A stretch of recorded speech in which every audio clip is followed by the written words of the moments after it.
So I am going to plant up the Pollinator planter for you.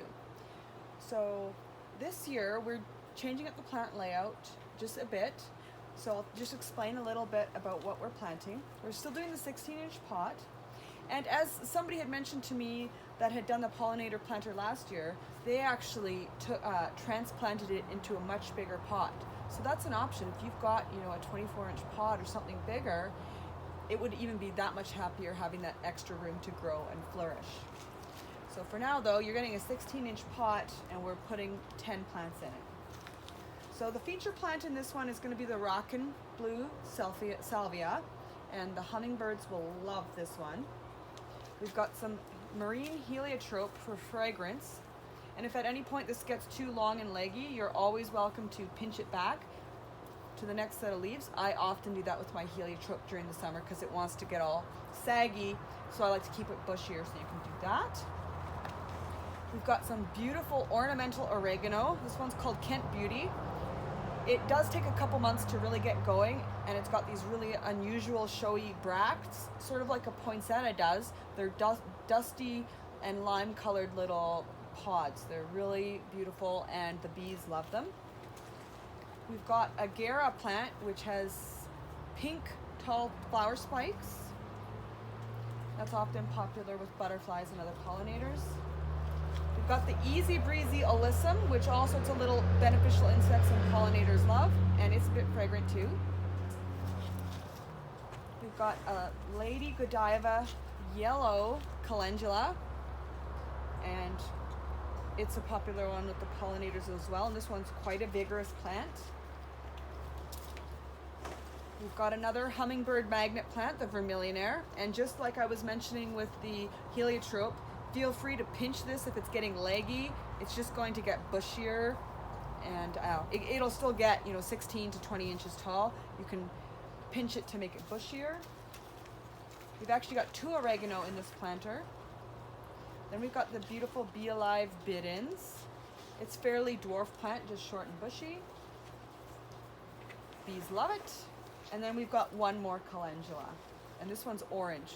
So we're getting a total confetti mix of colors. So I'm just going to lay these out here in the arrangement that I've laid them out here in the pot. So the oregano, the Vermillionaire, the yellow calendula or Lady Godiva yellow, the Easy Breezy lobelia, the Gara, tomato, oregano, heliotrope. I'm gonna run out of space here. The other calendula, the Lady Godiva orange, and then the Be Alive Bidens.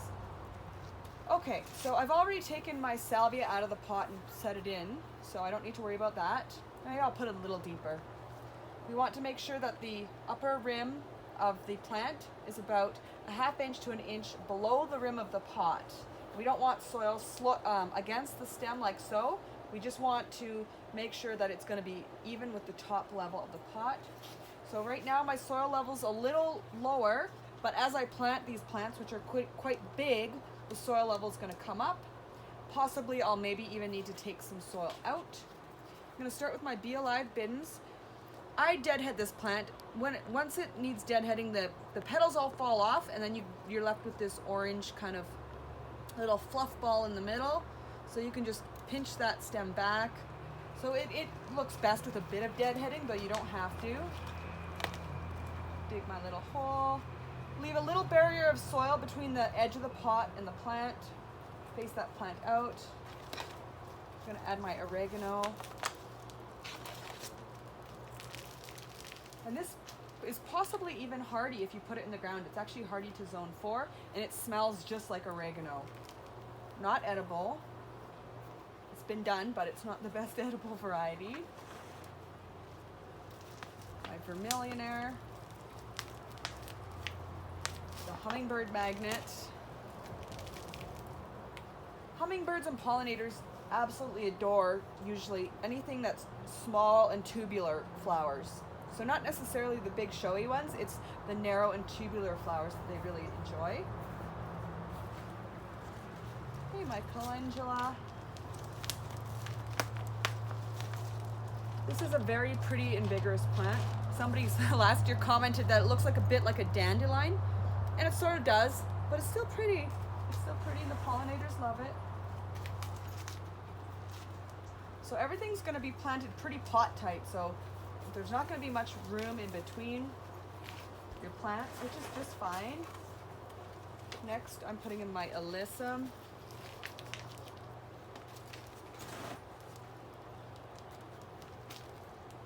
So I've chosen this arrangement so that you have a balanced container. You've got some trailers kind of balanced around, and then your uprights balanced. So even though our planter isn't necessarily symmetrical, the scale of the plants is balanced.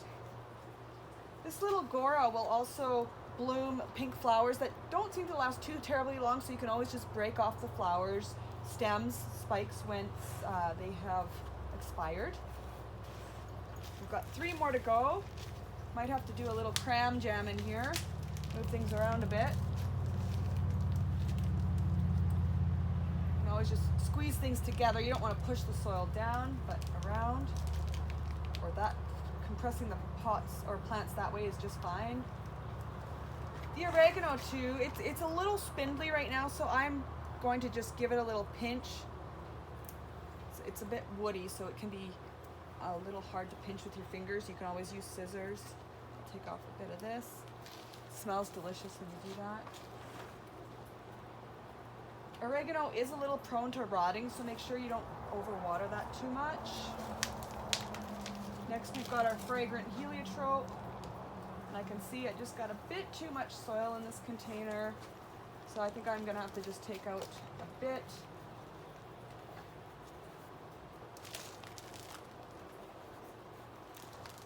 Maybe 2 cups of soil is coming out to make room for this last Lady Godiva calendula.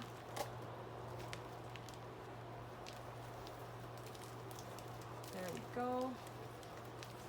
You can put any little soil, bits of soil in any spots where it's just kind of got a little divot in it. Gonna want to give this a nice water in. The soil does have slow release fertilizer in it, so you don't have to worry about fertilizing right away, but I do recommend supplementing with a water-soluble soil or water-soluble fertilizer starting in about 3 weeks from the planting time. As for general care, just do the fertilizing, watering, which will only be about every 2 or 3 days for the first probably month that you have it, and then as the roots really take, it will need water, possibly even daily. So pinch off any spent flowers, prune the salvia, the vermillionaire, and the heliotrope, and the gera to control the size, and watch the bees and the birds and the butterflies flock to this beauty. Enjoy.